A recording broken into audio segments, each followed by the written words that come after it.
Encantado, continúen conmigo acá en esta disertación sobre el nuevo habeas corpus en la reciente Ley Orgánica de Amparo a la Libertad que ha sido sancionada y promulgado en septiembre de 2021. En Venezuela, quien les habla, el profesor Ángel Serpa Ponte, transmitiendo desde Caracas, Venezuela, y estas disertaciones en materia de derecho penal constitucional, la pueden encontrar en mi canal YouTube, Ángel Serpa Ponte, a los efectos de quien quiera suscribirse al mismo. Bueno, estábamos abordando el tema de la novísima Ley Orgánica de Amparo a la Libertad y Seguridad Personal, conforme a el texto ya publicado pues, en Gaceta Oficial o a pronto de, y nos estábamos circunscribiendo ya como etapa final de este tema, de esta disertación, a lo atinente al tema de las competencias de la Sala Constitucional del Tribunal Supremo de Justicia. Un poco a los que vean novedosamente, ¿verdad? Ya habilité inclusive el chat, ¿ok? A los que quieran hacer sus preguntas vía chat. Entiendo que se me está escuchando. Ok, bueno. Entonces, bueno, dicho lo anterior, déjenme colocar aquí el chat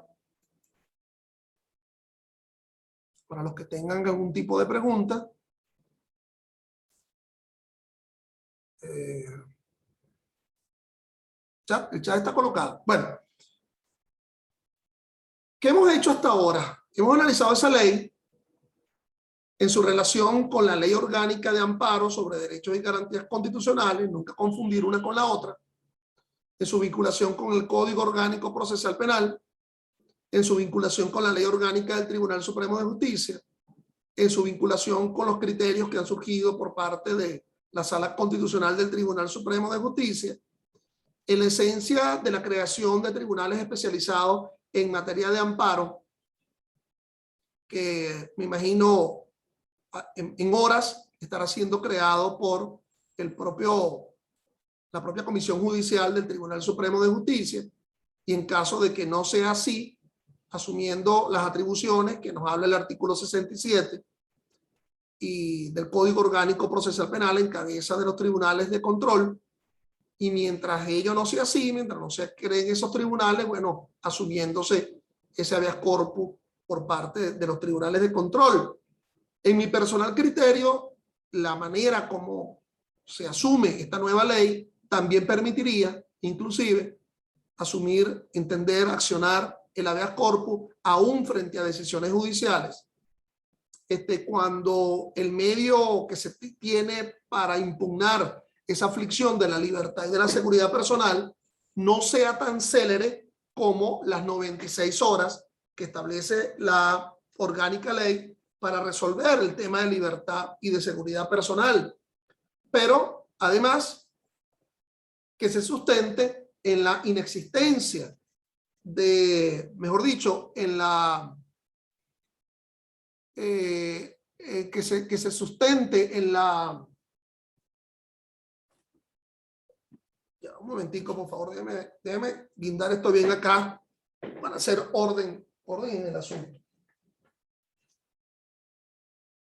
Ok, en la existencia de una violación constitucional alegable, accionable. Casi que finalmente nos encontramos entonces en la asunción, en la explicación de las llamadas competencias por parte de la Sala Constitucional. Les decía que conforme al numeral primero del artículo 17 de la orgánica ley, le corresponde a la Sala Constitucional actuar en única instancia si la aflicción a la libertad y a la seguridad personal proviene de altos funcionarios públicos. Decía yo que el problema venía dado en la inadmisibilidad de la acción de amparo frente a decisiones que provengan del propio Tribunal Supremo de Justicia, conforme lo establece el artículo 6 en su numeral 5 de la Ley Orgánica de Amparo sobre Derechos y Garantías Constitucionales. Esta ley es previa obviamente a esta ley orgánica de amparo. Esta ley orgánica de amparo de libertad y seguridad personal atiende al respeto de un derecho de tanta significación como la libertad y la seguridad. Por otra parte, a la finalización de la propia ley, en las llamadas disposiciones derogatorias, se dice que se derogan cualquier otra ley que infrinja el propio contenido. Si estamos asumiendo el carácter de orden público del restablecimiento de la libertad y de la seguridad personal, perfectamente posible, en mi humilde criterio, que se pueda asumir el accionar ante la Sala Constitucional frente a decisiones de cualquiera de las demás salas del Tribunal Supremo de Justicia que infrinjan la libertad y la seguridad personal en su dimensión, digamos, desmesurada de aflicción a la propia Constitución. Tampoco es para exagerar. Si allí está la solicitud de revisión constitucional establecida en la propia Constitución, artículo 336, numeral 10, ley orgánica del Tribunal Supremo de Justicia, frente a los 4 tipos de decisiones por las cuales se pueda asumir la revisión constitucional. Y una de ellas, nada menos, es en decisión firme, en procedimiento de amparo, sentencia Corpo Turismo del año 2001. Si una de ellas es la potestad de que se pueda revisar ante la Sala Constitucional decisiones firmes en materia de amparo, conforme a la sentencia Corpo Turismo, entonces con mucho más razón, si una decisión de cualquiera de los tribunales, cualquiera de las salas, cualquiera de los tribunales del Tribunal Supremo de Justicia infringe la libertad y la seguridad personal, violentando la Constitución, allí se encuentra la posibilidad del llamado amparo restablecedor. Es decir, el habeas corpus, aún frente a decisiones que provengan de cualquiera de las salas del máximo tribunal. Sigamos. 2. Y muy interesante esto. El numeral 2 del artículo 17. Conocer las apelaciones contra las sentencias que recaigan, repito, a la Sala Constitucional le corresponderá conocer las apelaciones contra las sentencias que recaigan en los procesos de amparo constitucional a la libertad y seguridad personal que sean dictadas por la Corte de Apelaciones en primera instancia.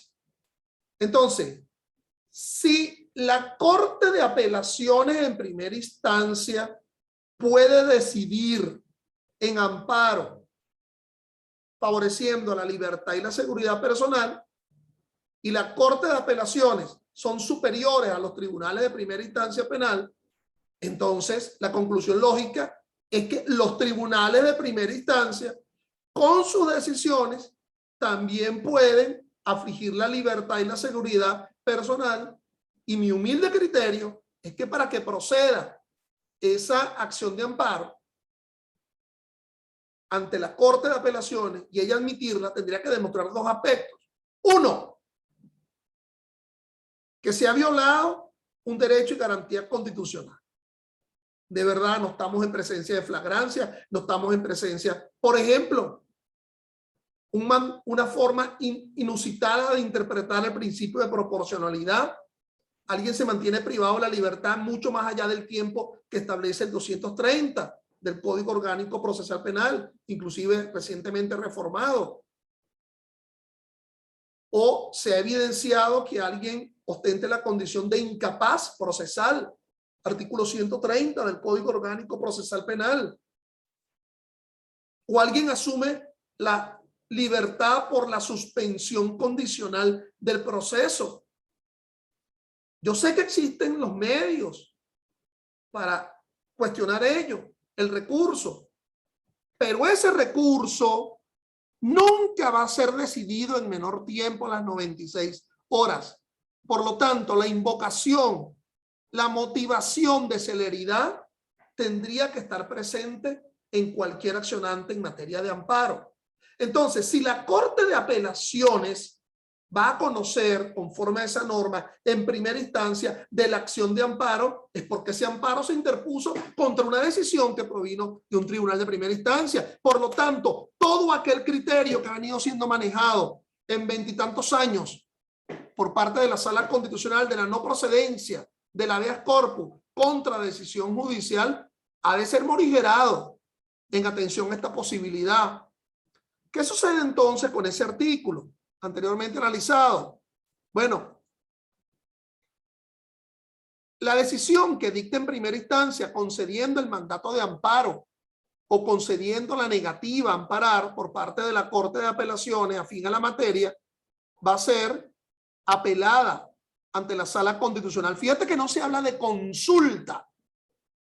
Oficiosamente la Sala Constitucional no va a asumir consultivamente el mantener o no el criterio de las Cortes de Apelaciones. El acceso, es decir, el acceso a esa competencia y jurisdicción va a ser asumida exclusivamente por vía de la apelación. Las demás establecidas en la Constitución y la ley. Por cierto, que nada se indica sobre la tramitación de la apelación. ¿Okay? Es decir, escrita de forma alguna.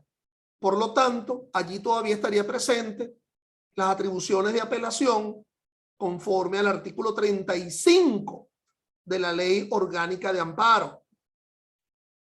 Los lapsos, salvo el de la perentoriedad de las 24 horas y la respuesta por parte de la Corte de Apelaciones en 72. Las demás atribuciones establecidas en la Constitución y la ley. Bueno, Ley Orgánica del Tribunal Supremo de Justicia y otras leyes. Incumplimiento del mandato de amparo. Bueno, se reitera el famoso delito de desacato en el artículo 18. Quien incumpliera el mandamiento de amparo constitucional a la libertad y seguridad personal dictado por el juez o jueza será sancionado con prisión de 1 a 3 años.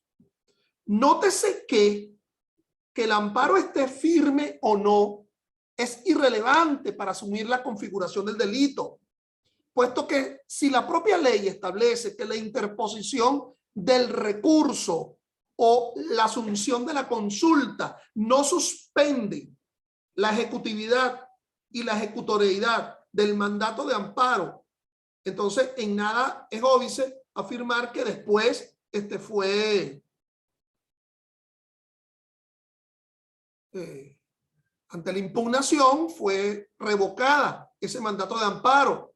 Es un problema de aflicción como bien jurídico a la justicia como bien jurídico, fundamentalmente delitos contra la administración de justicia.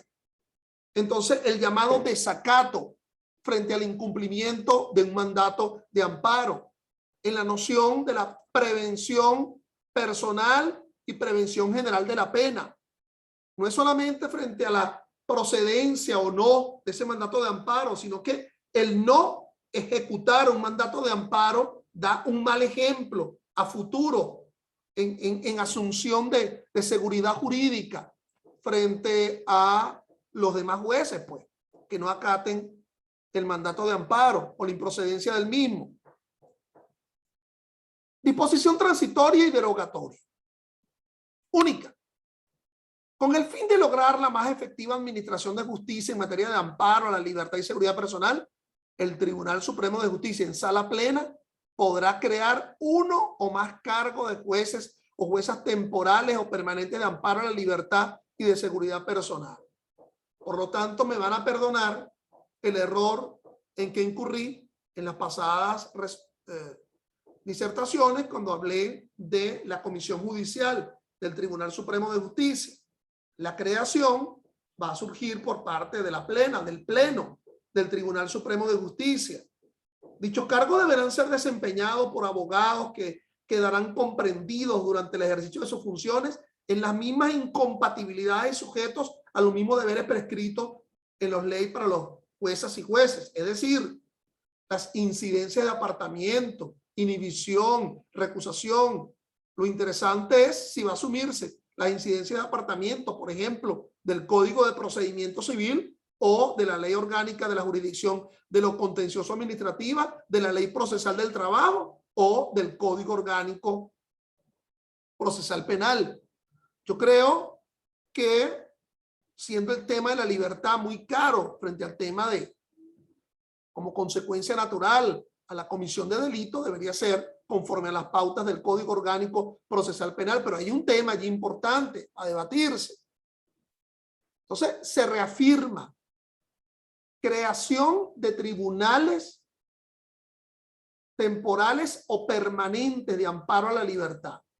Es decir, de alguna forma ya se está creando la jurisdicción constitucional en materia de amparo. Disposición derogatoria única. Se deroga el título 5 de la Ley Orgánica de Amparo sobre Derechos y Garantías Constitucionales, publicada en 1988, y todas las disposiciones que contraríen a la presente ley. Se dice bien, pero yo creo que vamos a analizar qué es lo que se está derogando. Por lo menos qué es lo que se está derogando de forma expresa.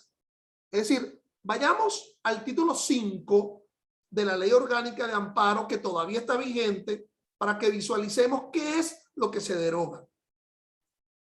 El articulado es largo, hay algunos que no tienen menor importancia, hay algunos que lo que hacen fueron de alguna forma incorporados acá en esta Ley Orgánica de Amparo, pero veamos el articulado que compone dicho título 5 de la Ley Orgánica de Amparo aún vigente.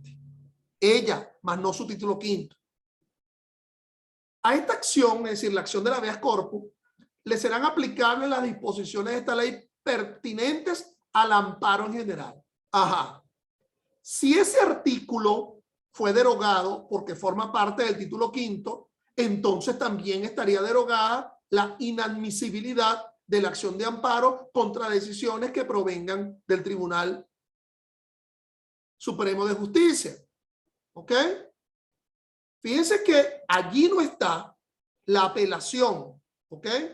La apelación del amparo está en el artículo 35. Allí no está.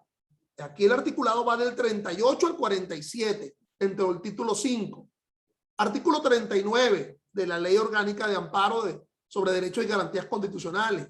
Un juez competente con jurisdicción en el lugar donde se hubiese ejecutado el acto causante de la solicitud o donde se encontrara la persona agraviada expida un mandamiento de habeas corpus. Entonces, fíjate que te habla de jurisdicción, o la jurisdicción se atiende en función del acto causante o donde se encontrara la persona agraviada. Eso de la ubicación de la persona agraviada fue anulado por la Ley de Amparo 2021, asumiéndose el lugar donde se realizó el acto agraviante. 40, que fue anulado también, como todos los del título 5. Los juzgados de primera instancia en lo penal son competentes para conocer y decidir. Tremendo esto. Porque si el 40 forma parte del título 5 que ha sido anulado, el que habla de los juzgados de primera instancia, entonces se le quitaría las funciones al tribunal de control, siendo un tribunal de primera instancia en lo penal.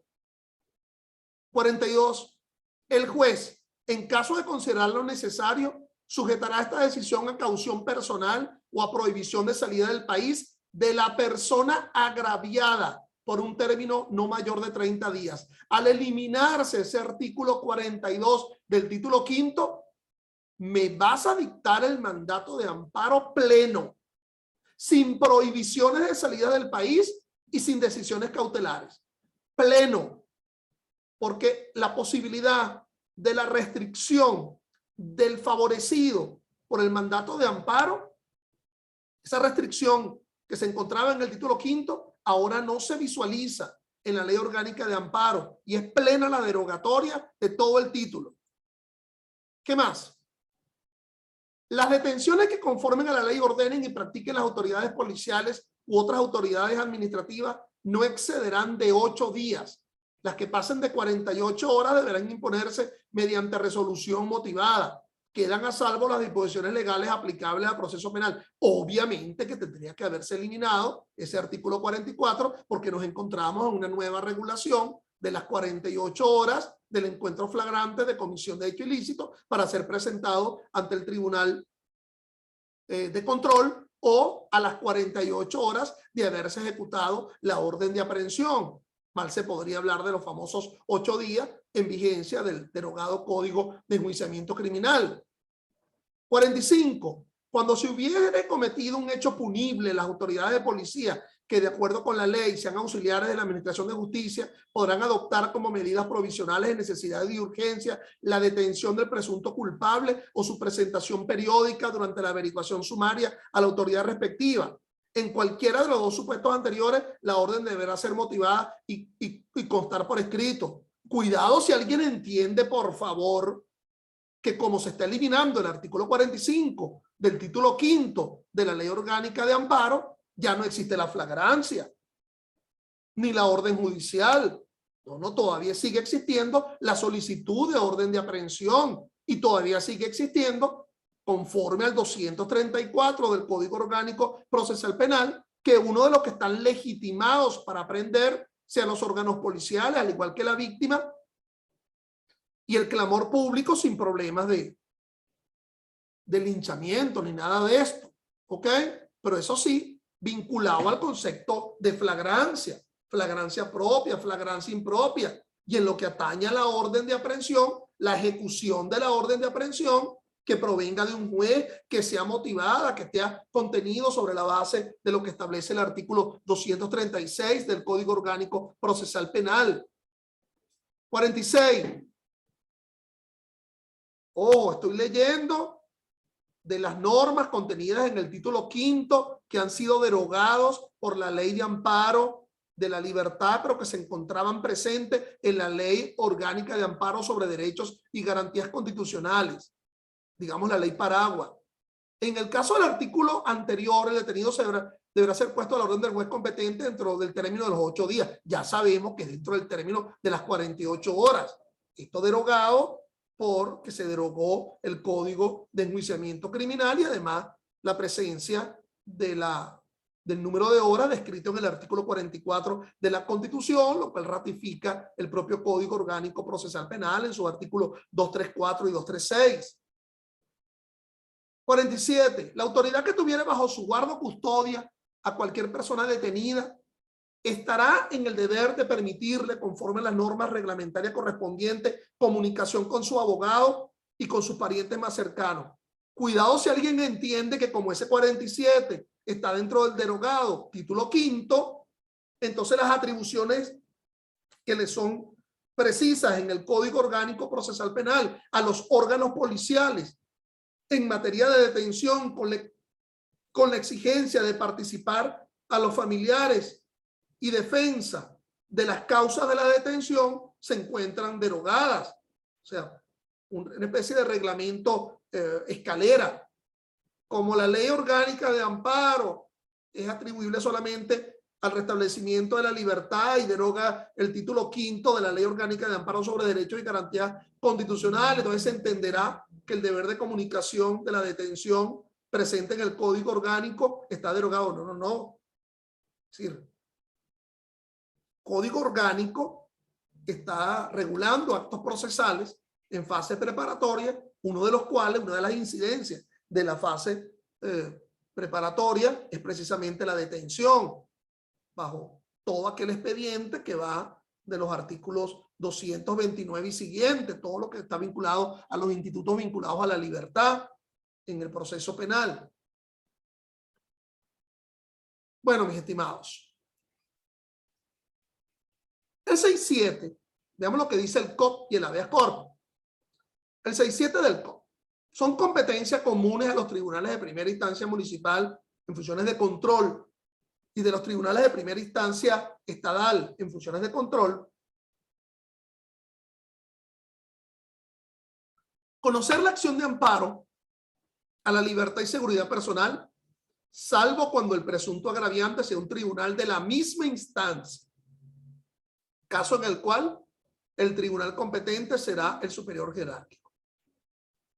Ya les manifesté a ustedes toda esa relación de normas a partir de la cual la Corte de Apelaciones puede decidir en mandato, puede decidir la acción de amparo si la afrenta ha surgido precisamente de una decisión de un tribunal inferior. Aquí el tema fundamental es que parece que no te vistas, que no vas. Parece que esta competencia dentro del artículo 67 ha quedado derogada, por lo menos de forma tácita, por la creación de los tribunales especializados. Pero mientras no se hayan creado esos tribunales especializados por resolución de la sala plena, que debería surgir en horas, se mantendrá esta competencia, a menos que se le atribuya competencias especiales y se le deslinde de cualquier otra competencia procesal penal a los tribunales de control. Oído, el 68 del COP nos indica, es de la competencia del Tribunal de Juicio el conocimiento de la acción de amparo cuando la naturaleza del derecho o de la garantía constitucional violado o amenazado de violación sea afín con su competencia natural, salvo que el derecho o la garantía se refiera a la libertad y la seguridad personal, que ya ustedes saben quién es el competente. Es decir, sigue todavía existiendo el llamado amparo penal, que no sea el restablecimiento de la libertad y de la seguridad personal, sino cuando no exista ningún otro medio jurídico para poder satisfacer ese derecho. Por ejemplo, se está afligiendo la propiedad, no es la libertad ni la seguridad personal, se está afligiendo la propiedad. Es decir, el vehículo se encuentra doblemente victimizado como consecuencia del delito, en todo caso el titular del bien jurídico de ese vehículo, pero además sigue estando victimizado el titular del bien jurídico porque no se le está entregando el vehículo, a pesar que la decisión de entrega del bien ya ha surgido por parte del tribunal.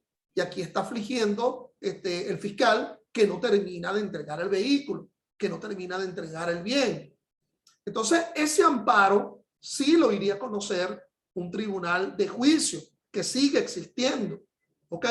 Al igual que los amparos ante la Corte de Apelaciones contra decisión judicial.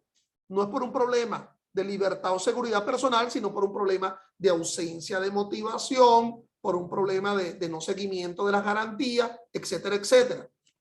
Entonces, sigue teniendo esa atribución la Corte de Apelaciones. Como ya no va a haber nueva incorporación, ya esto ha sido muy largo, esta disertación,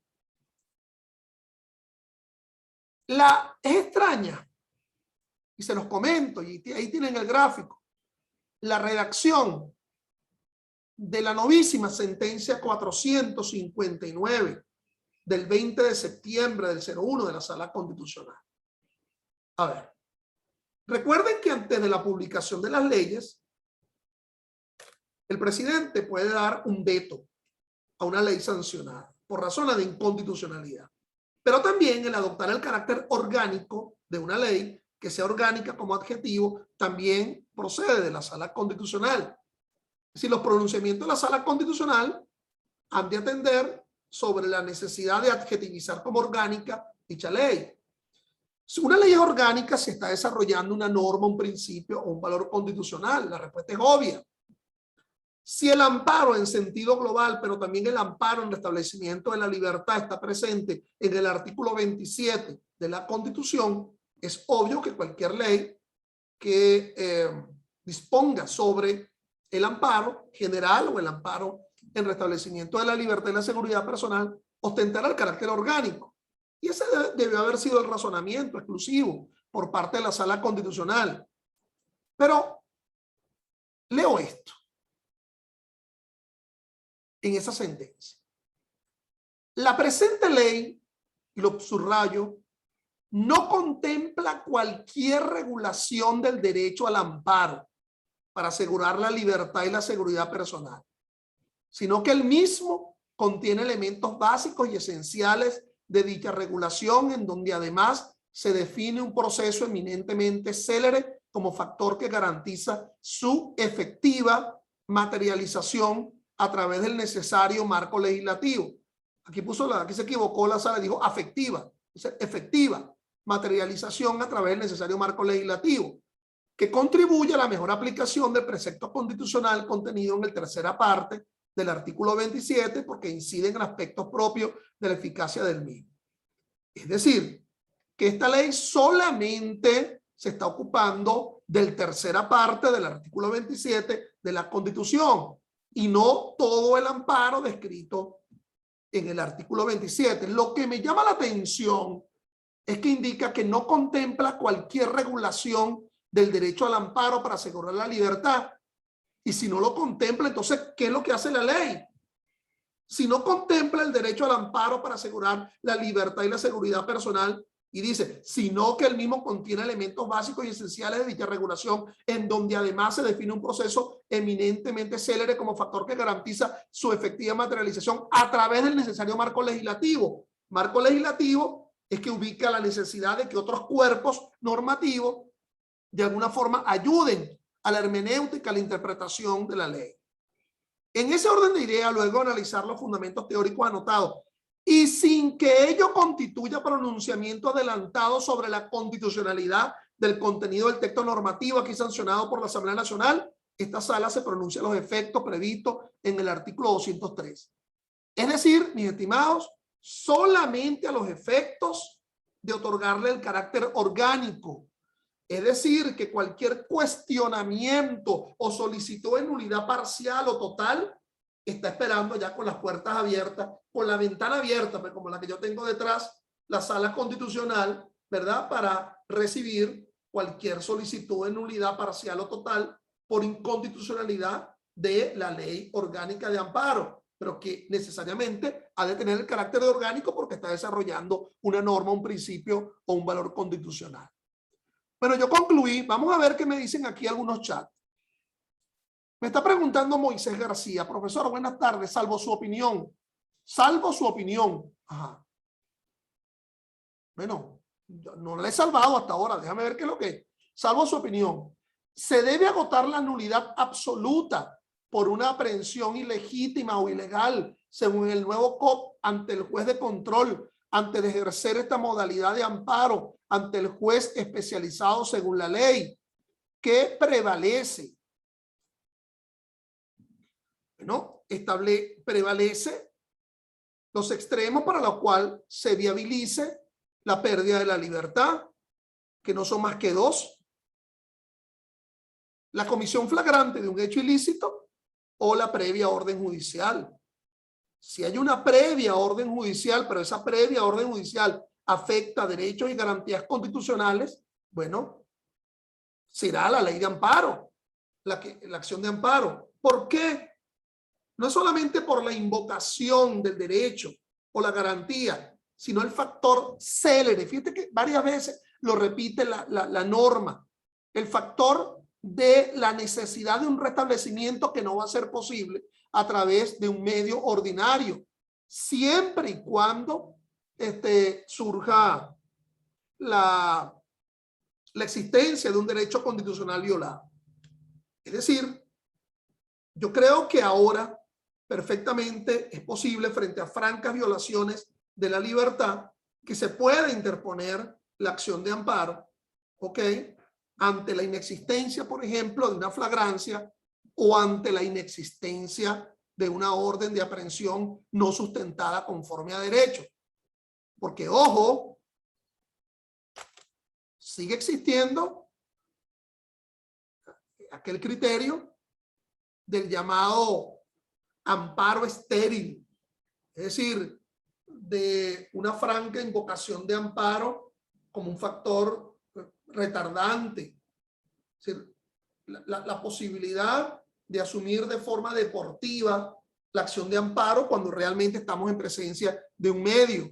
procesal para satisfacer la pérdida de la libertad. Entonces,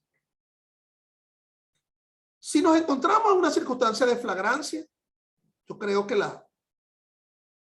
el medio es la apelación de autos, conforme al artículo 439.